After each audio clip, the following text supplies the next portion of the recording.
አኮኩሉ ፋሚሊ የመረጃ የምክርና የአውታረ መረብ መድረክ ነው። ለእናንተ ጠቃሚ የሆኑ መረጃዎችን በጤና፣ በትምህርት፣ በንግድና በተለያዩ የማህበራዊ ጉዳዮች ይዘላችሁ ይቀርባል። ላንጉዌጅ አክሰስ ፎር ኦል 2026 በቋንቋቸው በአሜሪካ የሚኖሩ ስደተኞች እንዲገለገሉ የሚፈቅድ ነው ወይም ደግሞ የሚሞግት ነው።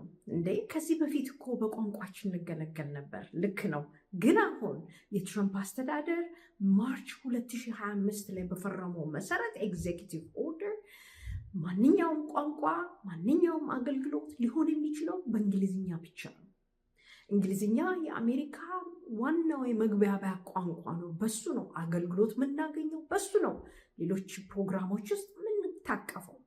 ይሄ ደግሞ ብዙ ስደተኞችን ከመስመር ያስወጣቸዋል፣ ከአገልግሎት ያርቃቸዋል፣ የሚገባቸውን ጥቅማ ጥቅም እንዳያገኙ ያደርጋቸዋል። ይህንን በመቃወም ሁለት የአሜሪካ ኮንግረስ አባላት ቢል አቅርበዋል ወይም ደግሞ ሕግ እንዲጸድቅ አድርገዋል። ይህን እያደረጉ ያሉት ሂደት የሚያሳየው ማንኛውም ስደተኛ በቋንቋው እንዲጠቀም ነው።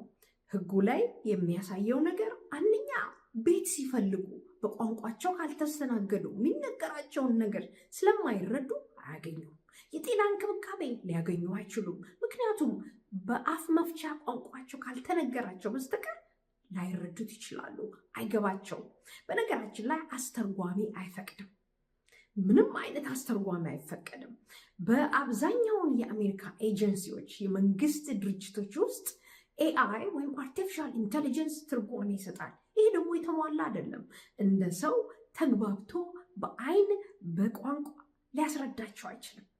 እነሱ ደግሞ ለኮምፒውተርም የለመዱ ላይሆኑ ይችላሉ። ኮምፒውተር እነሱ ሊጠቀሙበት ላይሆን ይችላል። አርቲፊሻል ኢንቴሊጀንስ ለብዙዎቻችን ገና እየለመድ ነው ያለ ቴክኖሎጂ ስለሆነ፣ ስለዚህ ትምህርት እንዳይማሩ፣ ስደተኞች ቢዝነስ እንዳይከፍቱ፣ በቋንቋቸው ተጠቅመው ንግድ እንዳይከፍቱ፣ ስደተኞች መጥተው እንዳይማሩ፣ ኮሌጅ አክሰስ እንዳያገኙ፣ ብድር እንዳይጠይቁ ያደርጋቸዋል።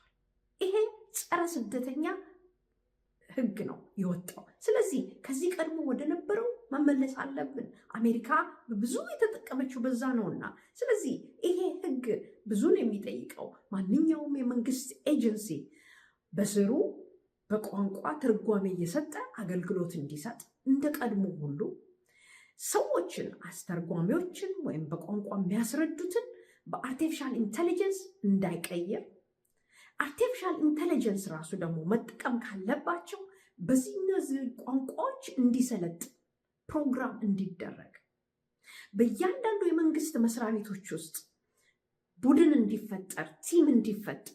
ይሄ የሚፈጠረው ቲም እነዚህ በሁለተኛ ቋንቋ የሚረዱና የሚናገሩ አገልግሎት የሚቀበሉ ስደተኞች በእነዚህ ቋንቋዎች አገልግሎት እንዲሰጣቸው የሚያደርግ፣ ለእያንዳንዱ ደግሞ ቡድን ተጠሪ ኮኦርዲኔተር ወይም አስተባባሪ እንዲኖረው የሚያደርግ።